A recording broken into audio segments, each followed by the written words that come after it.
Dear students of class 9A and 9B, you are welcome to my history class. Today, the same lesson, chapter number 9, topic the Mughal Empire. Now, points as I mentioned, please look at it. Art and architecture, paintings, music, prominent buildings, social structure and developments. First point, art and architecture. You know, the Mughal Empire is remembered. The Mughal Empire is remembered more the life of grandeur than that they built and sustained than anything else. Their tolerance and their ability to adapt to a new environment is best reflected in the art and architecture that they have left behind.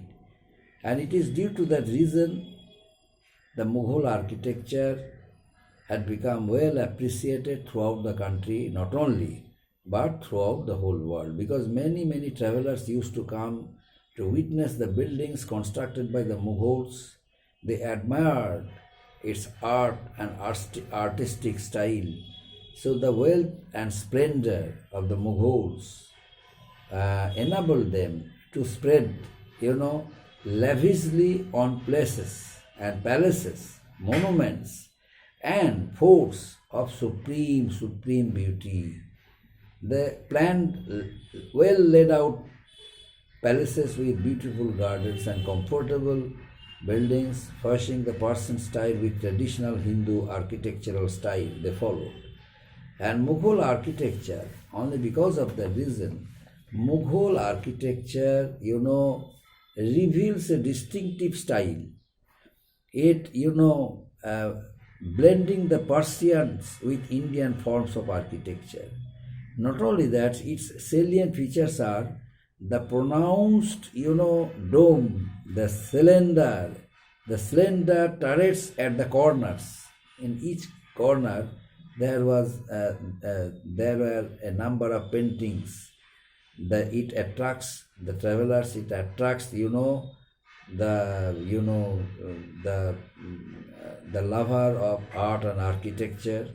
The palace hall supported on pillars. It was the system of art and architecture of the Mughals, and the gate, which takes the form of a huge semi-dome sunk in the front wall. White and actual entrance, white marble also was used along with red sandstone. And while the actual entrance is a small rectangular opening under an arch, this was the system introduced by the Mughals in their art and architecture. For example, Humayun's tomb. Humayun's tomb, was constructed during the reign of Akbar. Akbar, built it at Delhi under the instructions of Humayun's wife, Hamida Banu Begum. The building rests on a high platform. The building rests on a high square platform, and has, archways on each side. And that system, that idea, the architect of the Taj Mahal got from Humayun's tomb, and followed the same technique and method while constructing the Taj Mahal, another important building. A number of constructions were not only built by the Mughal emperors, but it also touched the hearts of the travelers because of its artistic value, paints, and architecture.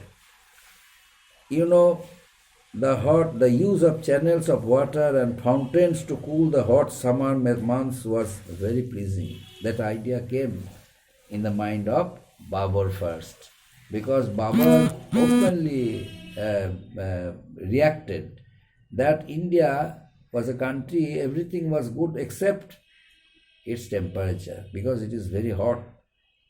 But his own place, Afghanistan, was more hot than that of our country, India. But some ideas he found out, and the other Mughals followed it. And adhering to the tenets of Islam, there were some jali works in all buildings. You can see it, many numbers in Taj Mahal, inside the Taj Mahal. And you know, Akbar followed a system of the Sufi saints. In order to commemorate the image of the Sufi saint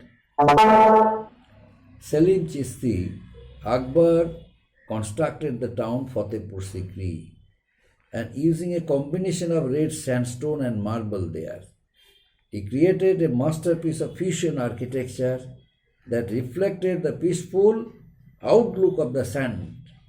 And Jodhabai's palace also was built in true Hindu style with carved animals such as elephants and other animals. And it also had geometric motifs that were in tune with Islamic art, and two extremely talented painters in the court of Akbar were Jaswant and Baswan. They also played an important role in making all these things very much well decorated and artistic. That's why all the buildings constructed by Akbar, constructed by Humayun, constructed by Jahangir, Shahjahan, these all were of great value and importance. For example, Jami Masjid, it was constructed by Shahjahan. So Shahjahan is known as the most elegant building emperors of India, and that very mosque is considered as one of the biggest mosques of India, and it is built on a lofty basement with majestic flights, this Jami Masjid. And there were some gateways on three sides of the courtyard. There was an arrangement for the worshippers to recite their prayers for the Almighty God Allah. There was a capacity of many thousands of people over there, so that they could make their prayer. And this face of its spacious prayer halls consists of 11 arches, of which the central arch rises far above the roof level. This is about Jami Masjid. And Taj Mahal, there is another important majestic style of art and painting which we can see, and architecture we can see there. The most outstanding monument built by Shah Jahan at Agra, that is Taj Mahal, on the banks of the river Yamuna. So the grand mausoleum was built in the memory of his beloved wife Mumtaz Mahal. It has been described as a dream in white marble, designed by fairies and completed by the jewelers. And Ustad Isa Khan was the architect of Taj Mahal, who designed that very monument. The main feature, he followed under the guidelines and instruction of Shah Jahan. He followed the technique and method of Humayun's tomb. That's why he tried his level best to give a shape of Humayun's tomb, the same thing.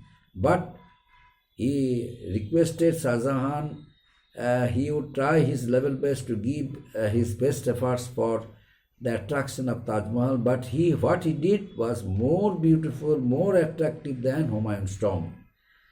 Because Humayun's tomb was constructed not through the white marble, but it was constructed with white marble, pure white marble, and it is made of pure white marble. Not only, it is also stands on raised platform like the Humayun's tomb, and it is surrounded by cupolas at each corner like Humayun's tomb. There are some similarities because Ustad Isa Khan was asked to survey a report of the Humayun's tomb and followed the same technique and method, same artistic style. So the dome in the center has an appearance in an inverted lotus. He also followed it. There are 4 minarets, smaller domes at the 4 corners, of the building. He followed it. But one thing he suggested Shah Jahan, it should be built of pure white marble. Shah Jahan did not want to make any compromise with spending of money. He wanted to spend a lot of money for the attraction of Taj Mahal, because what he wanted to do was his satisfaction. For his satisfaction, for the satisfaction of himself, he started constructing such mausoleum in order to commemorate the image of our beloved wife Mumtaz Mahal. That's why he spent a lot of money, and Ustad Isa Khan made it in pure white marble. That's why it is written, it is unsurpassed in the world. It is unsurpassed in the world. So this is about art and architecture. And next one I am going to discuss about Mughal paintings. The Mughals were fond of patronizing a number of painters, not only artists, not only architects, but also painters. You know, the art of painting also developed as a blending of Persian and Indian ideas. You know, a prominent painter at Akbar's court, as I mentioned earlier, Daswanath, who illustrated, Razmannama, the Persian translation of Mahabharata, and Abdus Samad, a Persian artist, decorated the walls of Akbar's new capital at Fatehpur Sikri, and the artists of Akbar's court specialized in book illustration. Abul Fazl's Akbarnama contains a number of paintings illustrating events of those days. Jahangir possessed an artist's vision. So long as he lived, he was the soul and spirit of the Mughal art and architecture. Agra was the center of architecture, and other parts, Fatehpur Sikri, also had become a great center for Akbar. He gave his best efforts for the constructions of Fatehpur Sikri. One after one building he constructed there, and gave his best efforts, followed the paintings of Afghanistan and the chief painters of Jahangir's court, the chief painters of Akbar's court, Jahangir's court, Shah Jahan's court. They, tried their level best to embrace the style of art, the style of paintings of the Mughals. There was an Indo-Persian art, Indo-Afghan style, a mixture of styles they followed. Shah Jahan did not have the same keen appreciation of, paintings as his father and grandfather had.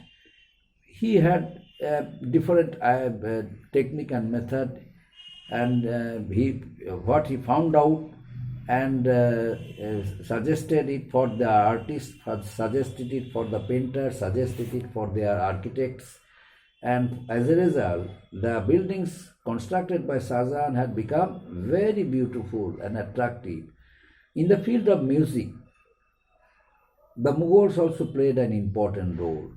They were the patronizer of musicians. The Aini Akbari has listed more than 30 musicians patronized by Akbar, and the most well-known musician was Tansen. Jahangir and Shah Jahan continued to patronize musicians also. Aurangzeb, however, banished all types of musicians from his court, because he did not like musicians, he did not like singing songs. He was no lover of art or literature.